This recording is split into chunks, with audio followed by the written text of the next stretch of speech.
What we found out from the World Health Organisation is that they've established that there's a causal link between processed meat, which is bacon, ham, hot dogs, sausages, and cancer. It was the news that chilled every red-blooded meat-loving Australian to the bone.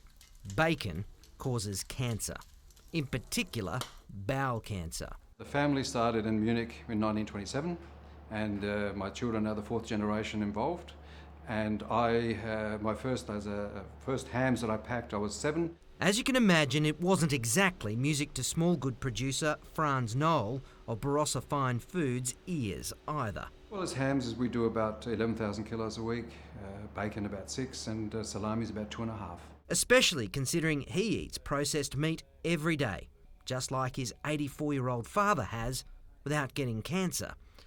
So what is the science behind the World Health Organisation's announcement? Tonight we'll show you, and what the CSIRO believes is the real culprit. For most people, it's the type of wake-up call to have a look at your diet.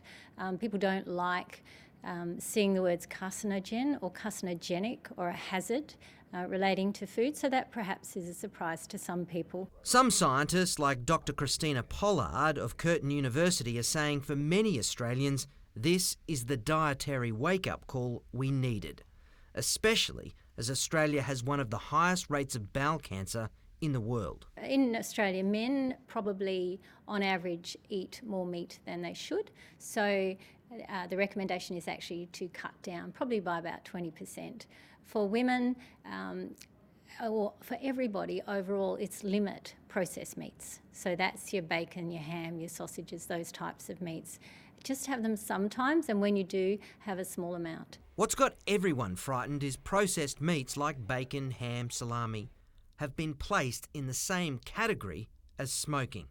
Even red meat consumption has been linked to increasing bowel cancer risk. What that means is that they're confident that it increases cancer risk. Dr. Caroline Miller is from the South Australian Medical Research Institute, and she says there is a big difference between processed meat and smoking. So we know that smoking cigarettes leads to a 2 in 3 chance that the person that smokes cigarettes will die prematurely. Bacon is nothing like that. Dr. David Topping is a chief research scientist with CSIRO here in Adelaide. His area of specialty is diet and prevention of chronic disease. He says the WHO study is not a clinical study and doesn't answer the question why bacon and the like may cause cancer. In fact, that is a question that he and his colleagues at CSIRO are trying to work out. We've known for a long time, many years, that high levels of protein consumption are associated with increased risk of cancers. What they have found is that protein causes damage to our DNA, and that is all protein, meat, fish, even soy protein.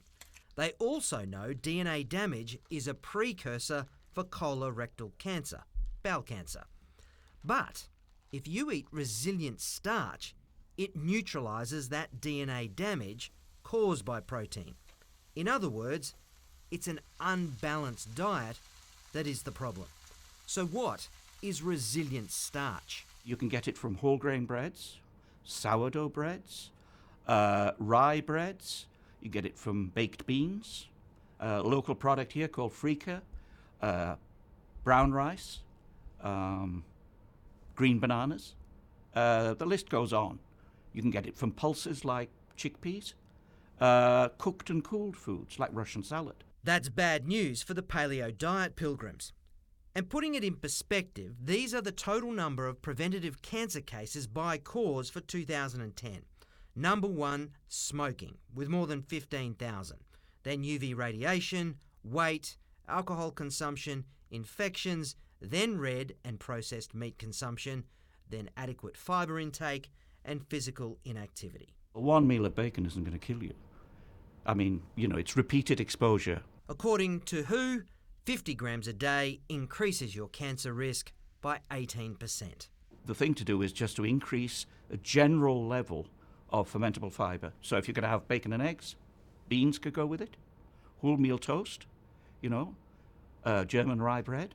Back to Franz, not even he eats bacon every day, but he says they are constantly refining their craft, ways to reduce salt and the like to match consumer demands. We're always working on trying to make things as good and as healthy as we can.